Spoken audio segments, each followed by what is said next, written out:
Minha gente querida, muito boa noite, muito bem-vindos. Para quem é do dia, muito bom dia. Vamos começar. Livro Minutos de Luz, de Pastorino, psicografado por Ariston Teles. Mediunidade. Se você foi chamado a servir na condição de médium, acerene o coração e entregue-se às tarefas de benemerência. Mediunidade é ferramenta de trabalho. Servir constitui mandamento maior. Você talvez se queixe de adversidade ou conflitos que lhe parecem próprios da função mediúnica. Isso ocorre, porém, com qualquer esforço voltado às nossas necessidades evolutivas. Ninguém sobe uma montanha sem dificuldades. A mediunidade, esse instrumento que a bondade divina põe a nosso dispor, afinada aos bons propósitos, pouco a pouco vai esculpindo a pedra de nossa personalidade, transformando-nos em obras de arte, ou seja, em almas educadas e felizes.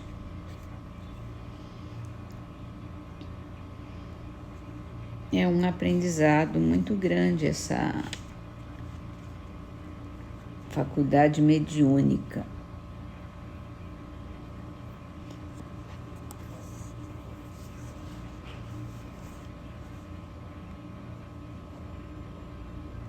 Que tem muito para ajudar, né? Para ajudar os outros. É a benemerência, a bondade, a caridade mesmo. E assim vamos para o Livro dos Espíritos. E Kardec perguntou assim: se depois de unido ao corpo, quer dizer, depois do nascimento, né? Quando já não é possível mais voltar atrás, o espírito pode deplorar alguma vez da escolha que fez?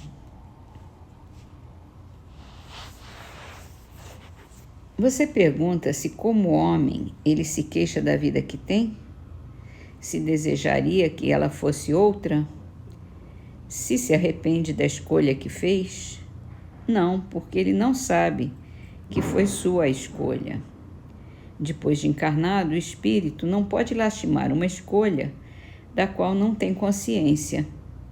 Pode, entretanto, achar pesada demais a carga e considerá-la superior às suas forças. Daí é que pode recorrer ao suicídio. Pois é uma coisa muito triste mesmo, porque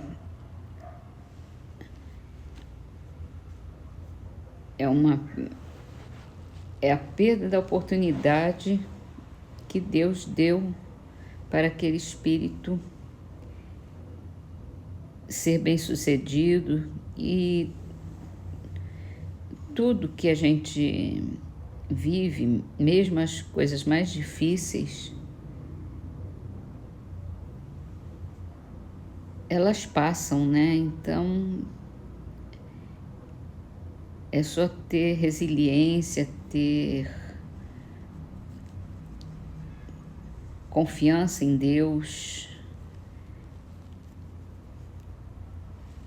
ter certeza de que tudo vai passar, que nada é demais para nós, que a gente supera. Mas aí muita gente fala, eu não escolhi isso, né? Muita gente não pedi para nascer. Muita gente que fala assim. E não está certo não, porque todo mundo quis nascer, todo mundo pediu. Muita gente escolheu o ambiente, as provas. Então, tem que confiar em Deus e tem que ter consciência da sua responsabilidade nisso tudo.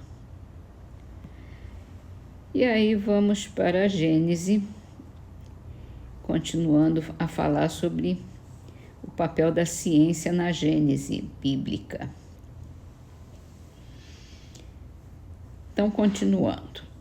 Somente as religiões estacionárias podem temer as descobertas da ciência, as quais só são funestas para as que se deixam distanciar pelas ideias progressistas, imobilizando-se no absolutismo de suas crenças. Em geral, elas fazem uma ideia tão mesquinha da divindade que não compreendem que assimilar as leis da natureza, que a ciência revela, é glorificar a Deus em suas obras. Na sua cegueira, porém, essas religiões preferem render homenagem ao espírito do mal, atribuindo-lhe essas leis. Uma religião que não estivesse por nenhum ponto em contradição com as leis da natureza não teria nada a temer do progresso e seria invulnerável. A Gênese se divide em duas partes: a história da formação do mundo material e da humanidade considerada em seu duplo princípio corporal e espiritual. A ciência tem se limitado à pesquisa das leis que regem a matéria. No próprio homem, ela apenas estudou o envoltório carnal. Por esse lado, chegou a se inteirar com exatidão das partes principais do mecanismo do universo e do organismo humano. Assim, nesse ponto capital, a ciência pôde completar a Gênese de Moisés e retificar-lhe as partes defeituosas. Mas a história do homem, considerado como ser espiritual, se prende a uma ordem especial de ideias que não são do domínio da ciência propriamente dita e das quais, por esse motivo, ela não tem feito objeto de suas investigações. A filosofia, a cujas atribuições pertence de modo mais particular esse gênero de estudos, apenas formulou sobre o ponto sistemas contraditórios que vão desde a mais pura espiritualidade até a negação do princípio espiritual e mesmo de Deus, sem outras bases a não ser as ideias pessoais de seus autores. Por isso, tem deixado sem decisão a questão por falta de verificação suficiente. Essa questão, no entanto, é mais importante para o homem, por isso que envolve o problema do seu passado e do seu futuro. A do mundo material apenas o afeta indiretamente. O que lhe importa saber, antes de tudo, é de onde ele veio e para onde vai, se já viveu e se ainda viverá, e qual é a sorte que lhe está reservada. Sobre todos esses pontos, a ciência se conserva muda. A filosofia apenas emite opiniões que concluem em sentido diametralmente oposto, mas que pelo menos permitem se discuta, o que faz com que muitas pessoas a coloquem de lado e deem preferência a seguir a religião que não discute. E aqui a gente já começa a entrar num âmbito mais geral da Gênese, que é a espiritualidade, né? Então fica claro que no campo material, da Gênese do mundo, da Gênese do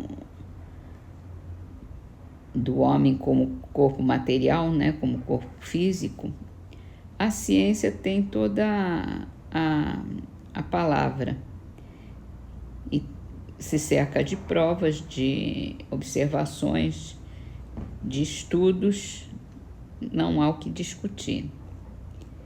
Na questão espiritual é que a coisa toma outra forma. E assim nós vamos continuar a partir de amanhã.